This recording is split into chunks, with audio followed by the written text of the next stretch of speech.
શ્રી ગણેશાય નમઃ. ત્રિશૂળ ચેનલમાં તમારું સ્વાગત છે મિત્રો. આજે હું તમારી માટે લઈને આવી છું કુષ્માંડા માતાજીની કથા અને વાર્તા. મા દુર્ગાના ચોથા સ્વરૂપનું નામ કુષ્માંડા છે.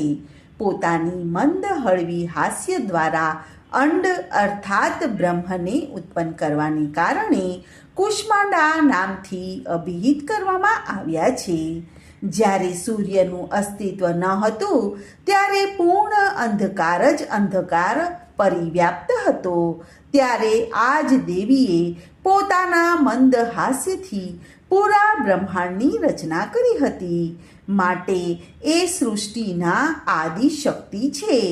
તેમના પૂર્વ બ્રહ્માંડનું અસ્તિત્વ જ ન હતું ત્યારે તેમનો નિવાસ સૂર્યમંડળના ભીતરી થયેલો હતો. આ દેવીને 8 ભુજા છે એટલે તેમને અષ્ટભુજા કહેવામાં આવે છે.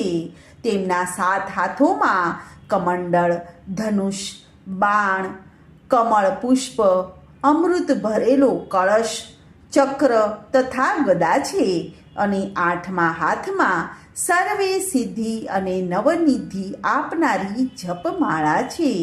માતા કુષ્માંડાનું વાહન સિંહ છે અને તેમને કુમંડેની બલિ પ્રિય છે. સંસ્કૃતિમાં કુષ્માંડેને કુષ્માંડ કહેવામાં આવે છે. આ દેવોની વાસ સૂર્યમંડળની અંદર છે. આ દેવીનો વાસ સૂર્યમંડળની અંદર રહેલો છે. સૂર્યલોકમાં રહેવાની શક્તિ અને ક્ષમતા ફક્ત આ જ દેવીમાં છે. એટલા માટે માતાજીની શરીરની ક્રાંતિ અને પ્રભા સૂર્ય જેવી તેજસ્વી છે. એમનાથી જ દસેવ દિશામાં અંજવાળા થાય છે. બ્રહ્માંડમાં બધી જ વસ્તુઓ અને પ્રાણીઓમાં મા કુષ્માંડાનું તેજ વ્યાપ્ત છે. તમારા ચંચળ મનથી નવરાત્રિના ચોથા દિવસે આ દેવીની પૂજા અને આરાધના કરવી જોઈએ. એનાથી ભક્તોના રોગ અને શોકનો નાશ થાય છે તથા ભક્તોને આયુષ્ય, યશ, બળ અને આરોગ્ય પ્રાપ્ત થાય છે. આ માતાજી સેવા અને ભક્તિથી પ્રસન્ન થઈને આશીર્વાદ આપે છે.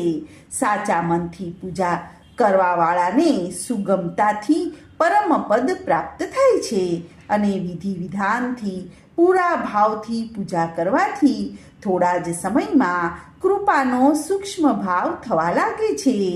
આ દેવી આધિ વ્યાધિ અને ઉપાધિમાંથી મુક્તિ આપે છે અને સુખ અને સમૃદ્ધિ અને ઉન્નતિ પ્રદાન કરે છે.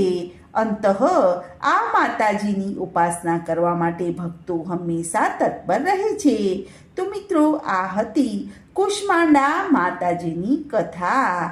આજની આ કથાને હું અહીં વિરામ આપું છું. કાલે ફરીથી આવીશ માતા સ્કંદ માતાજીની કથા લઈને. ત્યાં સુધી બધાને મારા જય શ્રી કૃષ્ણ. ધન્યવાદ.